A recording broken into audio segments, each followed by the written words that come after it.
A news story being watched is the first ever Bitcoin mining operation on Navajo land. It's raising new questions about whether or not it's a problematic piece of Bitcoin's movement here, or if it's generally helping all people. And the latest example there, we're showing you on the map in New Mexico, the town of Shiprock on Navajo land, where a Canadian company, Westblock Capital, set up a mining operation there. And the discrepancy, I suppose, there that has brought some criticism is citizens of Navajo Nation, some of them, live without electricity or running water in their homes.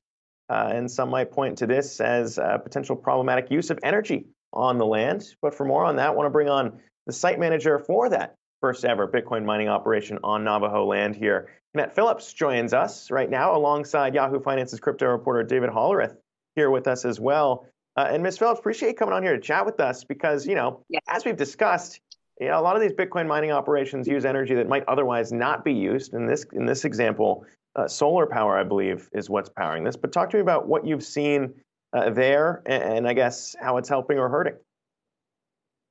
It's from an understanding, it's utilizing electricity that's not being used. Intuit had electricity that was just sitting there, going to waste, and there was no profit there. So when the Canadian company came in,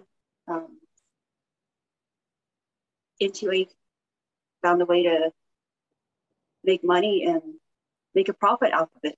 And a portion goes back to the Navajo Nation, along with Kennette chapter. It's others don't understand. Right off the bat, it's deemed negative. It's seen from a negative perspective when really it's actually something positive for the community and for the Navajo Nation as well. Yeah. Hey, Kennette, David Hollerith here. So can you just talk about what you do on a day-to-day basis? Like, what is it like to run a Bitcoin mining operation? So technically, we're not mining in the ground. When we've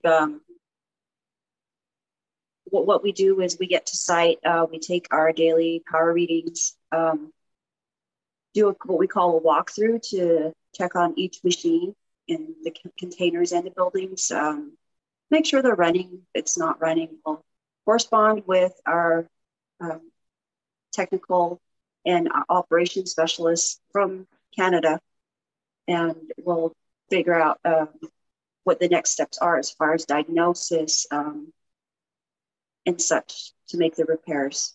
It is local, so the travel is not a great distance, whereas others here on the reservation would, for example, if I was to get a job outside Shiprock, I would have to do like a 30-minute plus commute, whereas working here on site, I'm here within 10 minutes. So it's both good and it's good. Overall, it's good.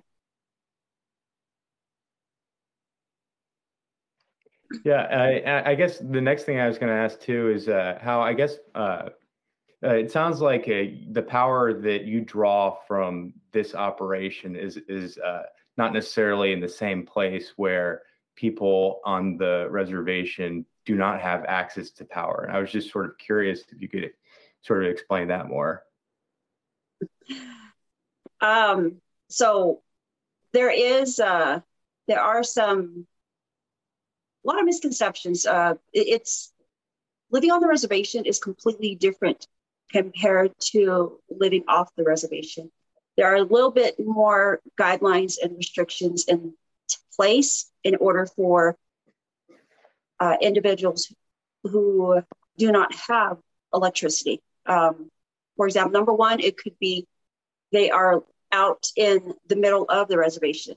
There are families that do not want land disturbed.